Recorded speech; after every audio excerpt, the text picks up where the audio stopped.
Welcome guys, air tips and tricks স্কুলের পক্ষ থেকে সবাইকে স্বাগতম। সো আজকে আমি দেখাবো যে কিভাবে আপনারা পিসি ক্লিনিং করতে পারেন। সো ফার্স্ট অফ অল আমি এটা খুলে নিচ্ছি এবং এখানে একটা স্ক্রু আছে, সেই স্ক্রুটা আমরা খুলে নেব। খুললে পরে তখন আমরা খুলতে পারবো। এখন আমরা র্যামটা ফার্স্টে খুলে নেব। সো র্যামটা খুলে আমরা ইরেজার দিয়ে ফার্স্টে ওখানে সুন্দর করে আমরা ঘষে পরিষ্কার করে নেব। এখন এই পুরোটা আমি ফার্স্টে পরিষ্কার করে নেব ব্রাশের মাধ্যমে। আমি এখানে ব্লোর এবং ব্রাশ নিয়েছি।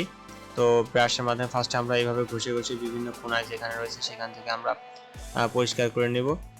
তো মূলত হচ্ছে ব্রাশটার মেন কারণ হচ্ছে ব্রাশটা দিয়ে আমরা অনেকভাবে যখন কোণায় কোণায় সেই ময়লাগুলো আমরা ঘষে উঠাতে পারি এবং আমরা কেরোসিন তেল ইউজ করতে পারি যেখানে অতিরিক্ত জং পড়ে গেছে এবং যেখান থেকে আপনার মনে করেন স্টিকার মারা ছিল, ছোটো ছিল অনেক সময় স্টিকার মারে বা আমরা অনেক সময় স্টিকার মেরে থাকি, ওই স্টিকারটা ওঠানোর জন্য কেরোসিন তেলটা লাগে।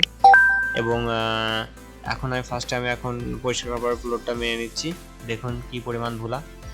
তো মূলত আমি বেসিক্যালি একটা ধারণা দিতে চাচ্ছিলাম। তো আমি ফার্স্টে এখন খুলে নিয়েছি অলরেডি প্রসেসর ফ্যানটা। তো আমি এখানে একটা হালকা করে একটু পরিষ্কার করে আমি হিটিং পেস্ট বা থার্মাল পেস্টটা দিয়ে দিব। এবার এটা আমি আটকে নেব।